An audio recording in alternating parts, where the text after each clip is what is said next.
الحمد لله نحمده ونستعينه ونستغفره ونعوذ بالله من شرور أنفسنا ومن سيئات أعمالنا من يهد الله فلا مضل له ومن يضلل فلا هادي له أشهد أن لا إله إلا الله وحده لا شريك له وأشهد أن محمدا عبده ورسوله الذي لا نبي بعده اللهم صل على سيدنا محمد وعلى آله وصحبه أجمعين. فقال الله تعالى في القرآن الكريم أعوذ بالله من الشيطان الرجيم بسم الله الرحمن الرحيم يا أيها الناس اتقوا ربكم الذي خلقكم من نفس واحدة وخلق منها زوجها وبث منهما رجالا كثيرا ونساء واتقوا الله الذي تساءلون به والأرحام إن الله كان عليكم رقيبا. وقال أيضا فمنهم من يقول ربنا آتنا في الدنيا حسنة وما له في الآخرة من خلاق ومنهم من يقول ربنا آتنا في الدنيا حسنة وفي الآخرة حسنة وقنا عذاب النار. وقال رسول الله صلى الله عليه وسلم اتقوا الله حيثما كنتم ويتبعوا السيئات بالحسنة. Hadirin sidang Jumat rahimakumullah, puji dan syukur adalah milik Allah Subhanahu wa taala yang telah menjadikan kita bagian dari hamba-hamba yang senantiasa menyambut panggilan-panggilan Allah, yang tentu saja panggilan ini tidak diperuntukkan bagi setiap manusia. Di antaranya adalah ya ayyuhalladzina amanu idza nudiya lis-sholati min yaumil jum'ah, wahai orang-orang yang beriman, apabila diseru kepada untuk sholat pada hari Jumat, fas'au ila dzikrillah wa dzarul bai', maka ada orang yang bersegera menyambut panggilan itu, ada orang yang berlalai-lalai, ada orang yang kemudian menutup hati, mata dan telinganya. Kenapa? Karena Allah Subhanahu wa taala memanggil kepada golongan tertentu, yakni golongan yang beriman. Dan iman ini adalah nikmat Allah Subhanahu wa taala tertinggi yang tidak diberikan kepada setiap makhluk. Dan syukuri hadirin, hari ini kita termasuk orang yang diberikan nikmat tersebut. Salawat serta salam semua senantiasa dilimpahkan kepada Habibana wa Nabiyana Muhammad sallallahu alaihi wasallam, seorang pribadi yang akan senantiasa menjadi uswah, menjadi suri tauladan kita, dan akan menjadi qudwah pemimpin kita ila yaumil qiyamah, sampai kelak hari kiamat. Sehebat apapun orang mengulik, mencari, mengorek kekurangan baginda Nabi, dia akan bertemu dengan kemuliaan-kemuliaannya saja. Oleh karena itu sudah layak dan sepantasnya kita, hamba-hamba yang kemudian mengikuti risalahnya, berbangga diri kita memiliki seorang uswah dan qudwah, seorang yang mulia yang bernama Muhammad sallallahu alaihi wasallam. Wasiat takwa adalah bagian dari rukun khutbah yang tidak terpisahkan. Sebagai bagian dari rukun, maka khatib mewasiatkan kepada diri khatib secara khusus dan kepada jamaah secara umum, marilah kita jaga ketakwaan kita. Kita tingkatkan ketakwaan yang ada dalam diri kita, karena ada kalanya ketakwaan itu menjadi sebuah kekuatan kita, dan ada kalanya kekuatan itu hilang karena dia digantikan hati kita, digantikan dengan kepujuran, dengan kefasikan, sehingga ketakwaan menjadi lemah.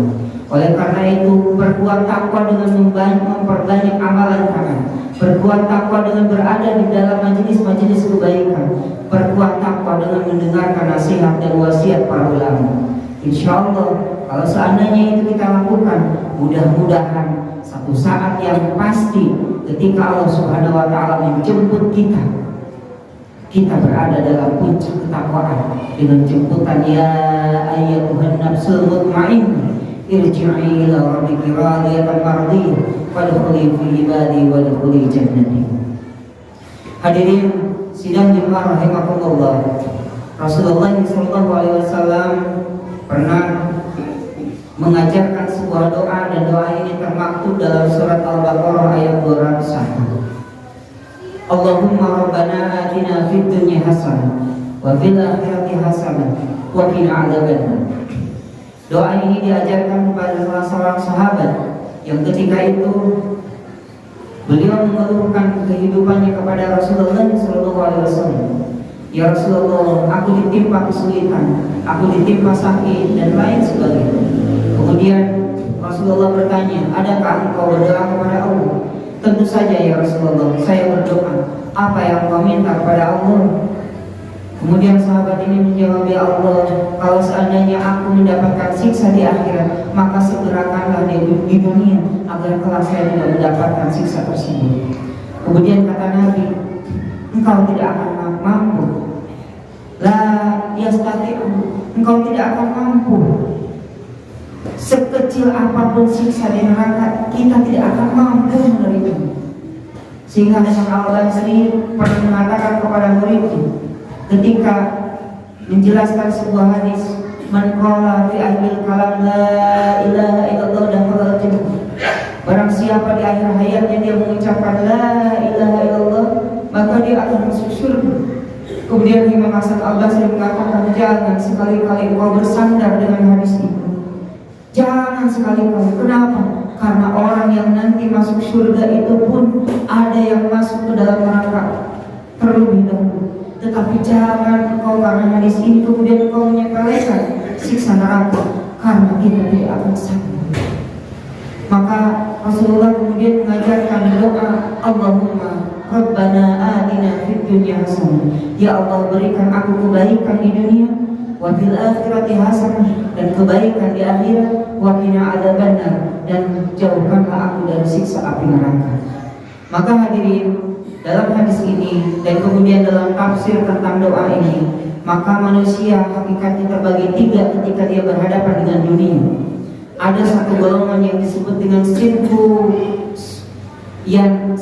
an-aishuna di dunia. Ada golongan manusia yang seluruh hidupnya, seluruh waktunya, pikirannya, tenaganya, semua yang dia miliki tujuannya hanya untuk dunia. Sehingga kita mendengar ada ungkapan time is money, waktu adalah uang. Baginya tidak ada kesempatan untuk akhirat, baginya tidak ada waktu untuk Allah, baginya bahkan tidak ada waktu untuk kehidupan kebahagiaan dia sendiri, yang dalam pikirannya hanya adalah dunia. Semua keistimewaan, semua kemuliaan dia nilai dari sisi dunia. Sehingga waktunya pun dia hanya kenal dua. Satu, mencari dunia. Yang kedua, menghabiskan dunia. Senin sampai Jumat dia mencari dunia sebanyak mungkin. Sabtu dan Minggu dia habiskan dunia yang dicari. Maka orang ini tentu dia akan diberikan kebahagiaan mungkin di dunia, tapi Allah Subhanahu wa Ta'ala tidak memberikannya di akhirat. Bahkan di dunia pun kebahagiaannya adalah kebahagiaan semu. Kenapa? Karena Allah cabut ketenangan dalam hatinya. Walladzi anzala sakinata fi qulubil mu'minin. Allah lah yang menurunkan ketenangan dalam hati manusia. Ada orang yang mungkin diberikan keleluasaan dalam dunianya, tapi dia dipenuhi oleh Allah Subhanahu wa Ta'ala, hatinya dipenuhi dengan ketakutan. Dunianya diambil orang, dunianya diambil keturunan, dunianya diganggu oleh tetangganya, dunianya hancur dan lain sebagainya. Golongan yang kedua ada yang disebut sinfu so'iguna bainahum. Ada golongan manusia yang dia ragu-ragu, apakah kehidupannya dia pilih untuk dunia ataukah kehidupannya dia pilih untuk akhirat. Sehingga orang tersebut dunianya tidak sampai, akhiratnya pun terlalaikan. Hatta dia beribadah untuk akhirat pun tujuannya untuk dunia. Dan ini digambarkan dalam surat Al-Baqarah ayat 200. Ketika Allah Subhanahu wa Ta'ala menggambarkan, "Wa minhum may yaqulu rabbana atina fid dunya hasanah wa ma lahu fil akhirati min khalaq." Di tanah suci ada orang-orang yang datang dengan bersusah payah, kemudian dia wukuf di Arafah, kemudian minta kepada Allah, "Ya Allah, berikan tahun ini tahun penuh dengan kebahagiaan, tahun penuh dengan kemuliaan, tahun penuh dengan hujan, sehingga kami bisa panen dan lain sebagainya." Yang diminta adalah dunia, diminta adalah sesuatu yang sudah Allah jamin adanya bagi kita. Kemudian apa? Wa ma lahu bil akhirati min khalaq, dan dia di akhirat tidak mendapatkan apa-apa. Hadirin, ada orang yang dia menghabiskan harta, kemudian dia pergi berziarah, dia pergi ke tanah suci, tujuannya adalah untuk memperbesar dunianya. Pulang dari sana dia berharap lebih kaya, pulang dari sana dia berharap jabatannya naik, pulang dari sana dia berharap kekayaannya, kemuliaannya terus bertambah. Ini adalah orang yang digambarkan dalam Al-Quran, sinfu so'ibuna bainahum, orang yang ragu-ragu. Hatta antum sendiri ketika duduk di majelis ini, kemudian yang diharapkan adalah dunia, maka ingat, dunianya pun tidak dapat dan akhiratnya pun akan terlalaikan. Yang ketiga, golongan yang terakhir ketika kita berhadapan dengan dunia, dan ini mudah-mudahan adalah kita semua, sinfu yang tabiruna di dunia, orang yang mengambil iktibar dari dunia, orang yang memposisikan dunia sebagai majra'atul akhir, sebagai ladangnya untuk akhir. Wattaqi fi ma ataqallahu daral akhirah wa la tansa nasibaka minad dunya wa ahsin kama ahsanallahu innallaha yuhibbul muhsinin. Bahwa kita memilih kehidupan itu akhirat tanpa meninggalkan bagian kita di dunia. Tetapi dunia ini, seorang ulama pernah menggambarkan, kalau seandainya engkau dikaruniai dunia yang banyak, dikaruniai dunia yang besar, maka simpanlah dunia itu, simpanlah kekuasaan itu, simpanlah kekayaan itu, simpanlah apapun yang berkaitan dengan dunia itu di tanganmu, bukan di dadamu. Sehingga orang yang menjadikan iktibar terhadap kehidupan dunia ini, semua yang ada yang dia miliki tujuannya adalah untuk akhir. Hadirin dan jemaah rahimakumullah, Allah Subhanahu wa taala tidak meminta seluruh kehidupan kita untuk akhir. Allah tidak memerintahkan kita untuk duduk di majelis, untuk duduk di masjid seluruh waktu kita tidur.